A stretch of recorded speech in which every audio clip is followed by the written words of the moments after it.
Hello বন্ধুরা, আজ আমি বাড়িতে বানিয়েছিলাম নিরামিষ মশলা পনির। খেতে কিন্তু একদম রেস্টুরেন্টের মতোই হয়েছিল। আর তো চলো কিভাবে বানিয়েছিলাম সেটাই তোমাদের সাথে আজকে শেয়ার করব। মশলা পনির বানানোর জন্য প্রথমে আমি পনিরটাকে ছোট ছোট করে কিউব করে কেটে নিয়েছিলাম। আমি এখানে নিয়ে নিয়েছিলাম 200 গ্রাম পনির।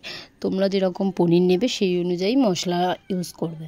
পনির কেটে নেওয়ার পর আমি কিছু মশলা প্লেটে ঢেলে রেডি করে নিয়েছিলাম। এর মধ্যে ছিল গোটা জিরে, গোটা মৌরি, কাজু, কিশমিশ, চালমগজ আর ছিল সব ধরনের গোটা গরম মশলা, চিনি, লবঙ্গ, এলাচ, জায়ফল, জয়িত্রী সব কিছু দিয়ে একটা গোটা গরম মশলা। এরপর শুকনো কড়াতে গোটা গরম মশলা একটা হালকা করে ভেজে নিতে হবে।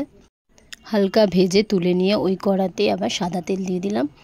কিছুটা সাদা তেল দিয়ে তার মধ্যে কাজু, কিশমিশ আর চালমগজটা হালকা ভেজে নিতে হবে।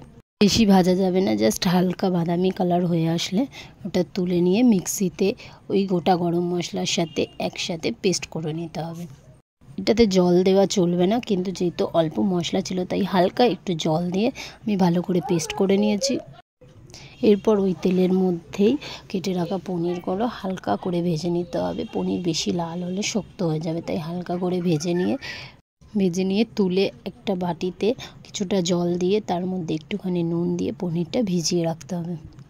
এরপর কড়াতে ওই তেলের মধ্যে প্রথমে মৌরি, তারপর গোটা জিরে ফোড়ন দিয়ে ফোড়নটা হালকা করে ভেজে নিয়ে এর মধ্যে একটু হলুদ, লঙ্কার গুঁড়ো, কয়েকটা কাঁচা লঙ্কা চিড়ে এর সাথে ভালো করে নেড়ে নিতে হবে। তারপর আমি এখানে ইউজ করেছিলাম টমেটো সস।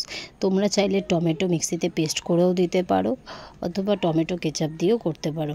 যেহেতু আমার পনিরটা 200 গ্রাম ছিল তাই আমি অল্প পরিমাণে কেচাপ দিয়েছি। এরপর আবারও সবটা ভালো করে মিশিয়ে নিয়ে হালকা তেল ছেড়ে আসলে তার মধ্যে একটু নুন, একটু চিনি দিয়ে নেড়ে মিক্সিতে পেস্ট করে রাখা মশলাটা দিয়ে দিলাম।